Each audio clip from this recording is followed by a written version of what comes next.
할 수 있거든 너희로서는 모든 사람과 더불어 화목하라.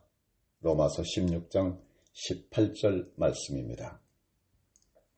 오래전 영국 런던에 목회를 잘하는 3명의 목사님이 계셨습니다. F.B. 마이어 목사님과 찰스 스펄전 목사님 그리고 캠벨 모건 목사님이십니다. 그런데 마이어 목사님의 마음에 어느 날부터 다른 두 목사님에 대한 질투심이 생겼습니다.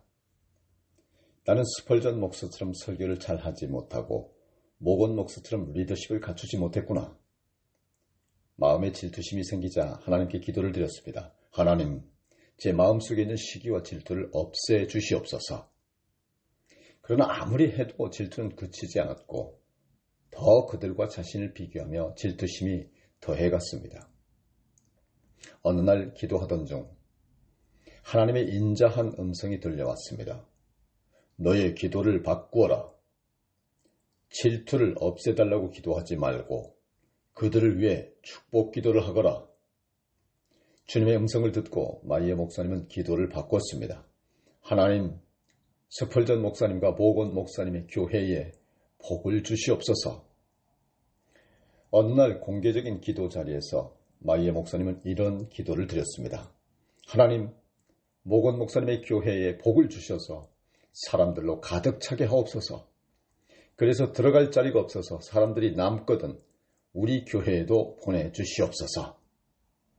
세 분 목사님은 훗날 아주 가까운 친구가 됐습니다. 세 목사님들이 담임하던 교회는 모두 크게 성장했고 도시 복음화를 위한 연합을 이루어서 하나님 나라 확장에 크게 힘썼습니다. 고린도전서 12장 26절에 만일 한 지체가 고통을 받으면 모든 지체가 함께 고통을 받고 한 지체가 영광을 얻으면 모든 지체가 함께 즐거워하느니라 라고 말씀하셨습니다. 여러분도 누군가를 질투한 적이 있으신가요? 지금 이 순간 떠오르는 그 사람을 위하여 축복 기도하실 수 있으신가요? 질투를 이기는 방법은 질투 대상을 축복하는 것입니다. 죄로 타락한 우리들은 남을 칭찬하거나 축복하는 말보다도 남을 흉보고 비방하거나 뒤에서 욕하고 저주하는 말들, 허물이나 실수, 과거의 잘못들을 들춰내는 말을 더 자주 하게 됩니다. 사실 내가 시기하는 그 누군가가 승진하거나 자녀가 합격하거나 큰 집과 좋은 자동차를 사면 마음에 우러나는 축하보다는 마음이 불편할 때가 훨씬 더 많습니다. 그런데 그 사람을 위하여 축복 기도까지 한다고 하는 것은 결코 쉽지 않습니다. 그러나 성경은 그래도 축복하라고 합니다. 로마서 12장 15절 16절에 즐거워하는 자들과 함께 즐거워하고 우는 자들과 함께 울라. 서로 마음을 같이하며 높은 데 마음을 두지 말고 도리어 낮은 데 처하며 스스로 지혜 있는 채 하지 말라. 이렇게 말씀하셨습니다. 형제를 실족하게 하는 말들은 모두가 분쟁과 대립, 불화를 가져오는 것이므로 우리는 입술로 범죄하지 않도록 스스로 자기 입술을 지켜 말을 조심해야 합니다.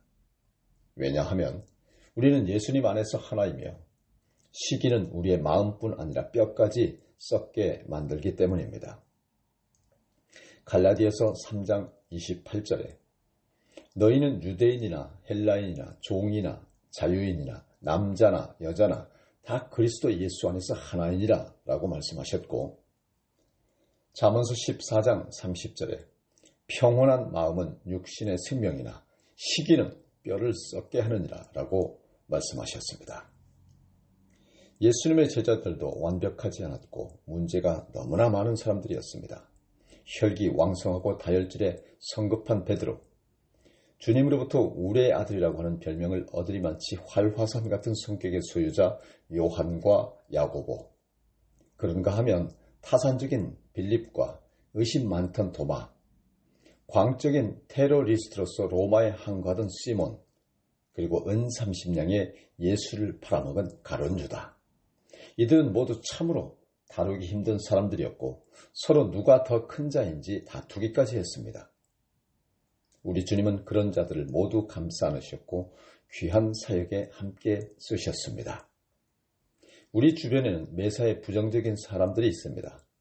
그런가 하면 매우 타산적이고 배타적인 사람들이 또한 있습니다.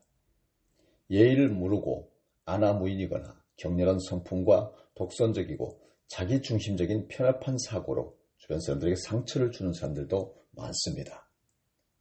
이런 사람들과 함께 한다고 하는 것은 확실히 괴롭고 고통스러운 일입니다. 그렇다고 이래서 싫다고 골라내고 저래서 싫다고 골라내면 내 주변에 남는 사람이 없을 것입니다.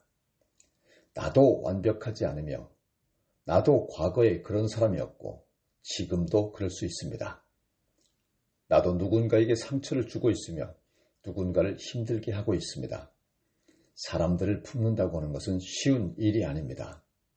그럼에도 불구하고 우리가 사람을 품어야 하는 이유는 주님이 그렇게 하셨고 그들도 하나님의 사랑하는 자녀이고 주님께서 서로 사랑하고 하나가 되라고 말씀하셨기 때문입니다.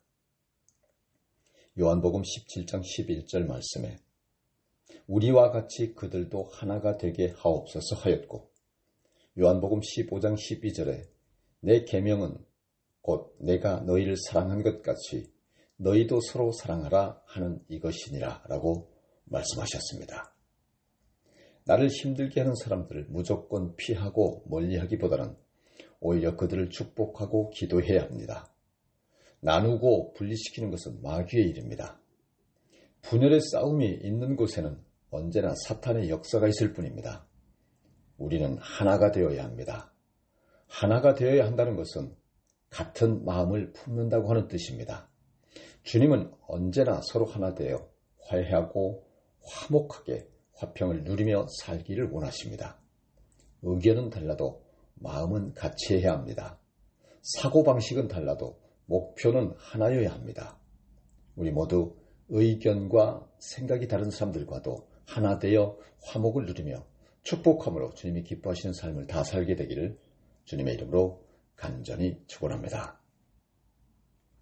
우리의 연약함을 아시는 하나님 아버지, 때로는 불리듯 일어나는 시기와 질투 때문에 마음이 평안하지 않고 기쁨이 없는 우리들의 삶을 불쌍히 여기사 우리의 마음을 붙잡아 주시옵소서.